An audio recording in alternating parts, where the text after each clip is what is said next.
Spring is in the air, and with that, I'm getting the hankering to start a new project. So it is a snowblower technically, but it will not be a snowblower for long. My plan here is to convert it into a powered wheelbarrow. Now, this has been done a number of times in the past. I'm not the first to do this. However, I will be doing it completely differently.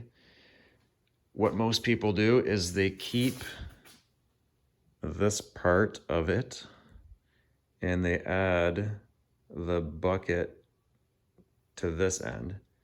I'm going to get rid of that, get rid of the engine, keep the handlebars and the wheels, and I'm going to put the tub here, and I'm going to drive the wheels with an electric motor that I got from a free cordless push mower. This one is enormous, 31-inch and an 11 horsepower engine. I did start it. It runs awesome. I got a free engine out of the deal. So I really don't feel bad about yanking it off since it was free. What's cool about this one is I can unlock a wheel, which means since I'll be on dry pavement, I can turn it without having the wheel skidding around on me. All right, folks, here's the plan. I know I just sort of went over it, but picture is worth 1,000 words. I'm going to remove the engine, save it for another project since I know it runs. Pretty stoked about that. Remove the chute, the auger, and I'm going to put the, you know what? I'm going to use a different color just for you guys. How's blue sound? Oh, I gotta put the tub, something like that. Holy moly. All right. And then I'm going to extend this hinge. I don't know what I'm going to do for a hinge yet. We'll figure that out by the end of the video. And then put some casters down here.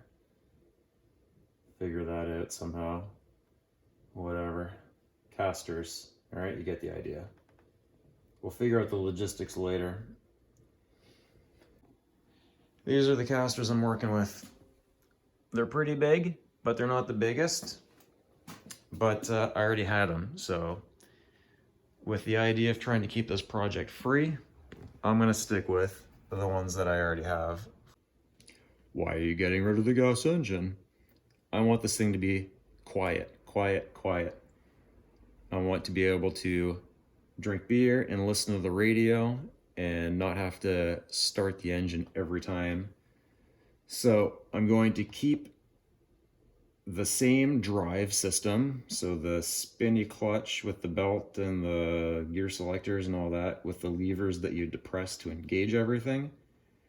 I'm going to put a button on the traction lever, so as soon as you engage the wheels, you'll also kick on the motor at full speed. These engines spin around 3,000 RPM. The electric motor that I'm pulling out of this 24 volt lawnmower also spins at around 3,000 RPM. So my idea is there is enough gear reduction already in place that when I depress the lever, fires up. I don't need a speed controller. I can just run it at 100%.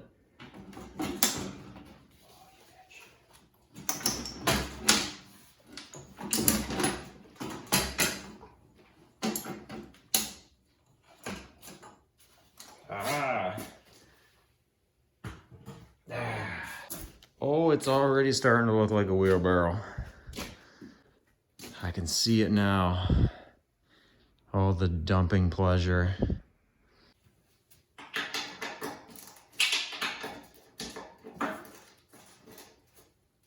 Hold on there. Not ready. Holy moly. There she is, baby. That's what I want right there. All right. I'm looking at all the schmoo, and I'm actually quite happy to see all that gunk in there. I can see a little bit of oil, looks like, not too much rust. All good signs of a free snowblower. Time to think out loud. I'm debating whether or not I want to make this with both casters or with a single caster, three-wheeler style. With a single caster, it'll be, I know this is going to sound kind of funny, but I think more stable in the sense that over uneven ground, I will always have 3 well-planted wheels. Whereas if I have 2 casters out front, more so if they're far spaced apart, if I'm on uneven ground, it's going to want to 3-wheel anyway.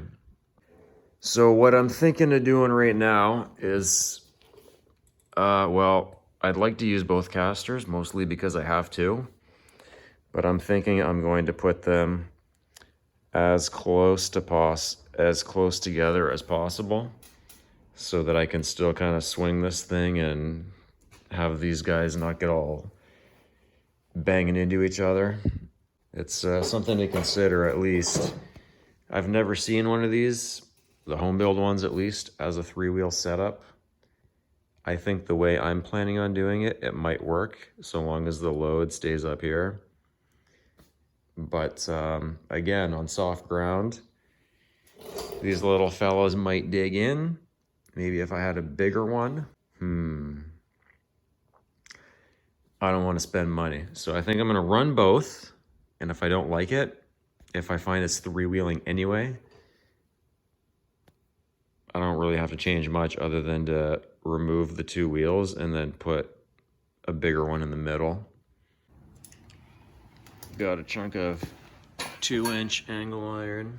Here's what I've decided. The auger, I've come to realize, is pretty much structural for this thing. It ties it all together, otherwise it's kind of floppy. So I'm gonna cut, and I'm gonna bend it. Same on the other side. And then that'll tie the whole front together. And then from that, I'll take some 1-inch by 2-inch and just come straight out off of that to here. One done.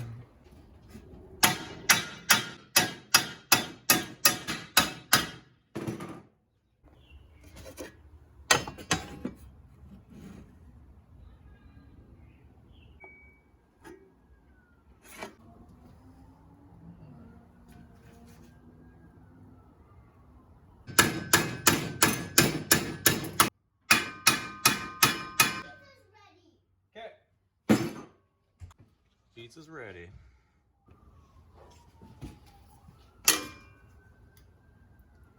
Freaking first shot.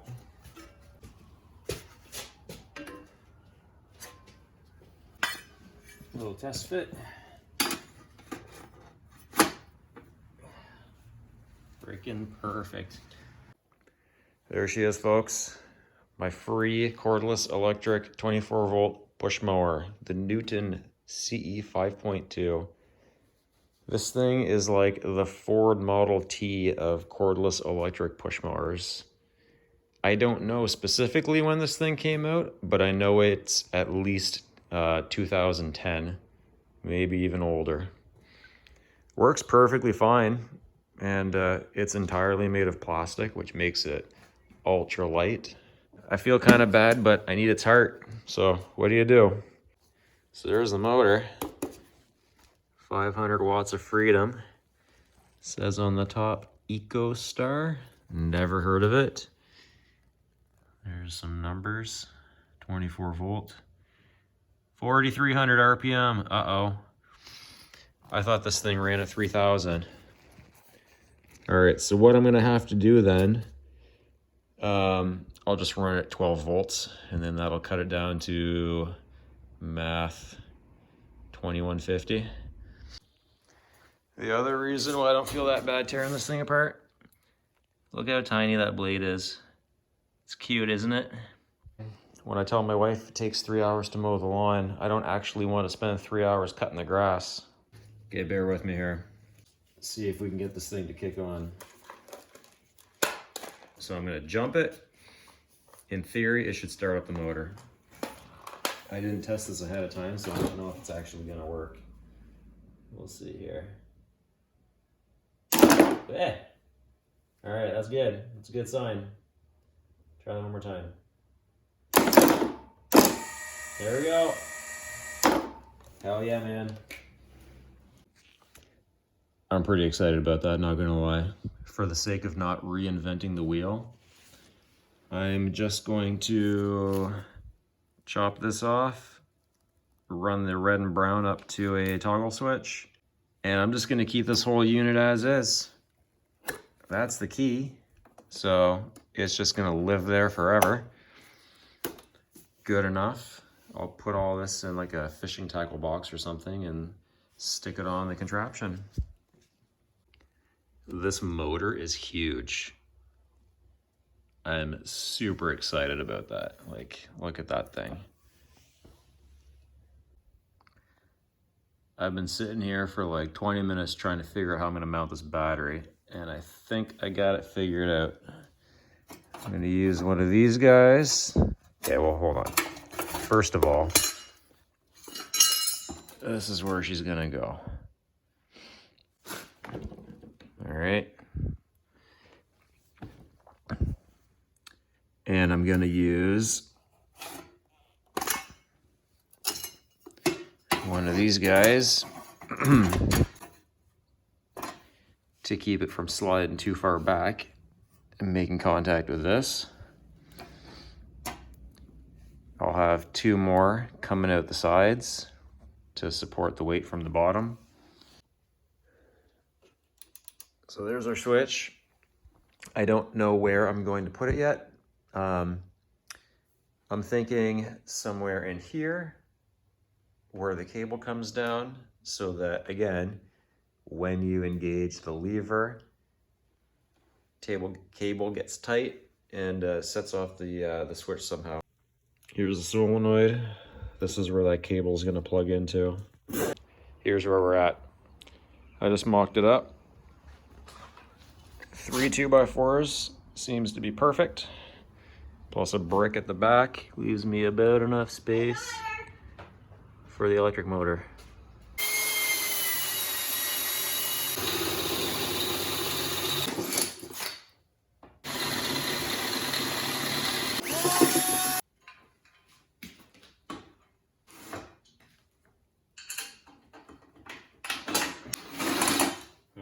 You know what?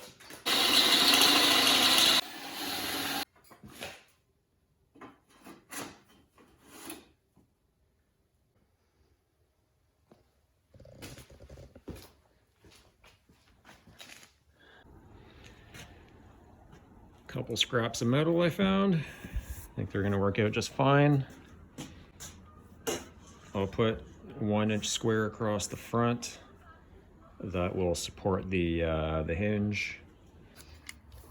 So the plan for this project is to be as cheap or free as possible. If this works out, this is supposed to be a motor mount.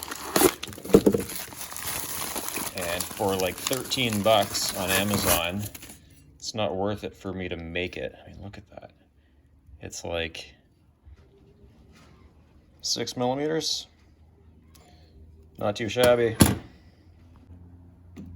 Okay, moment of truth. Does it fit?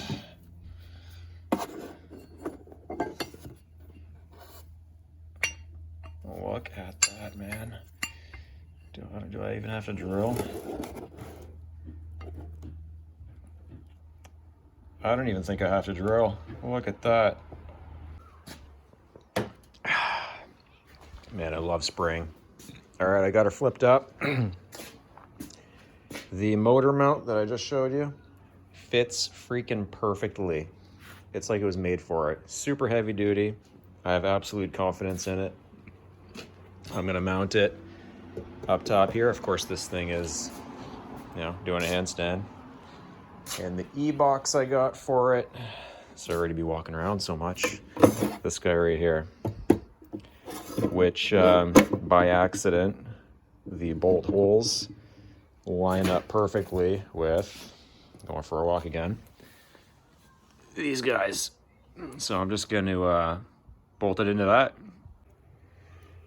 Well, she's nice and greased up. The drive wheel looks in pretty good shape as well. The disc, not too shabby.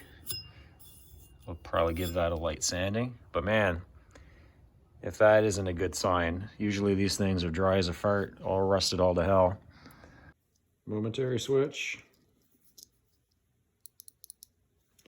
It's gonna live right in there, so that when you pull on the handle, this guy's gonna raise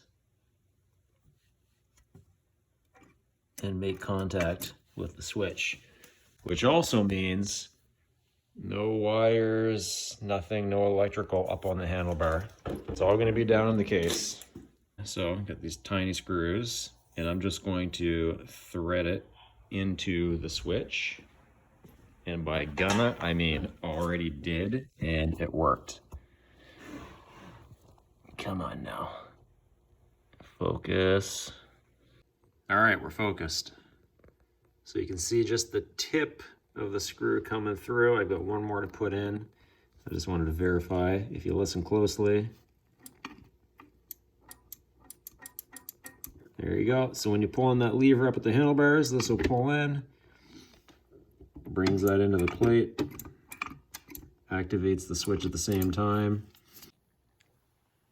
Time for the electrical box. Gotta put some holes in that thing. These are pretty cool. If you've never heard of them before, it's like a centering, self-centering punch. So you find the one that fits your bore, and the little pointy bit lines itself up right in the middle, like so.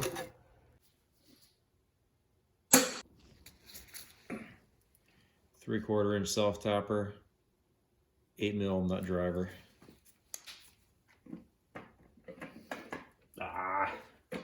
Need an extension.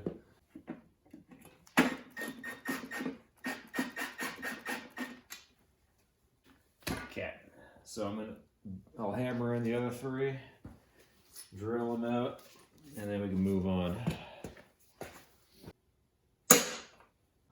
I'll put the brains in it. Battery's going to go just below. The box itself is waterproof. Unfortunately, I will have to make a hole in it.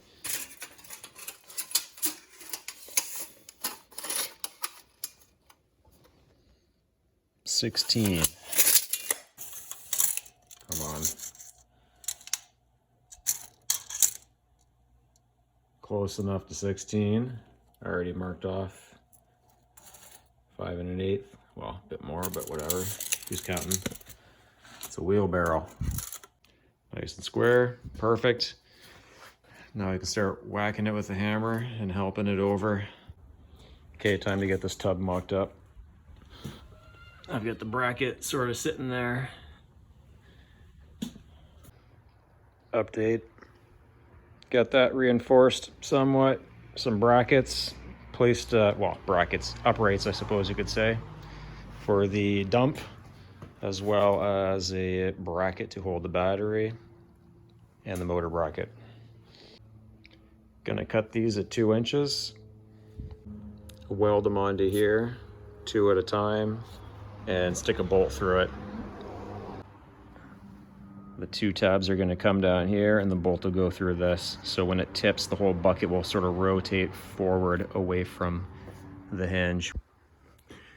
There you have it, folks. I just added this thing at the back to support the tray so that it's not sitting on top of the motor. Here's my setup so far. Bracket, bungee, hooked on, and then I get this other bungee going up over the handle to keep that one from slipping off. These guys hook under here. They just kind of slip into place, and they're going to come up into the e-box. This is coming from the motor. Not gonna lie, folks, pretty excited. I've got all the parts I need to assemble this thing. I just need to paint. This, obviously, is the replaces the auger. That's where the wheels and the tub attach. That guy attaches to the bottom of the tray. And of course, the wheels and everything else. I've got my electrical box, all my hardware, whatever. And I just welded that on. I figured it'd be way easier just to weld it on than to try and screw it on. So that's permanent. These guys, they just need a little bit of paint, and then we can assemble this thing for good. Before we move on and paint this thing, if and only if you are enjoying these types of videos, please hit subscribe. I'd love to get to 1,000. That's kind of my short-term goal right now. And I'll carve time out in my evenings, and I'll keep doing wacky projects like this. Full coverage, in she goes.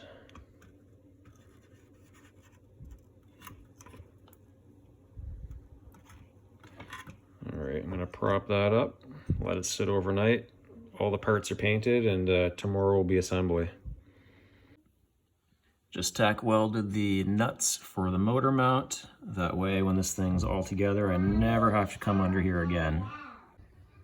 Belt on, motor on. You can hear the switch. Heck yeah. Batteries connected. Wires go under the e-box, up through a couple holes I drilled. I've got them attached where they belong. I've got my modified cable going to my switch down in here that I already showed you. Belts on, pulleys on. The key is gonna plug in here, which fits under the cover. That's gonna go on top of this thing. I didn't film the assembly of this. I'm trying not to make this a 2-hour-long video, but basically I just epoxied it in. It's holding on perfectly snug. Even if it comes loose, it's stuck in the box. It can't go anywhere.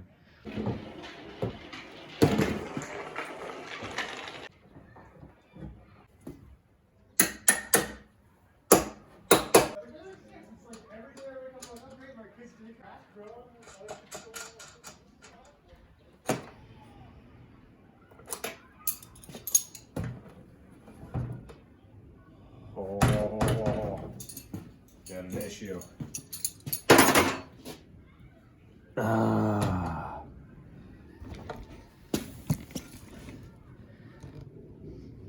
Dang it.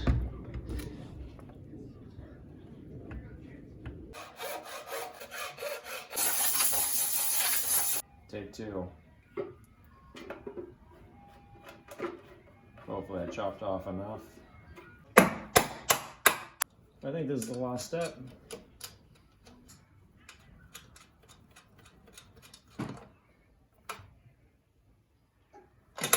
There we go, man.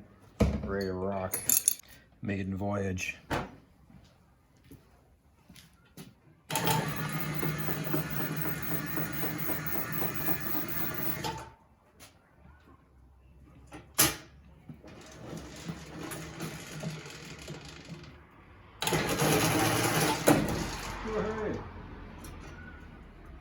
That was 5th gear.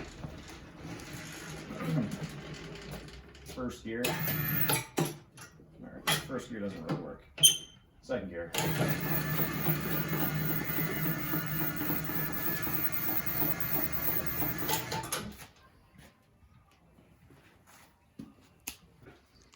But there you have it, folks. Super excited to move what's left of my pile of gravel. I've got about 1/4 yard of gravel still to move, and 3 more coming. And after that, I don't really have any use for this thing, but the project was fun, and I hope you guys enjoyed watching it. If you haven't already, please subscribe. Really trying to get to 1,000 views, and I'll be super stoked once I get there. So if you can help me get there, help me reach that goal of mine, I would be forever grateful. If you like these sorts of projects, I'll keep building them as long as you guys keep enjoying them. So Cheers. We'll see you in the next one, whatever it may be.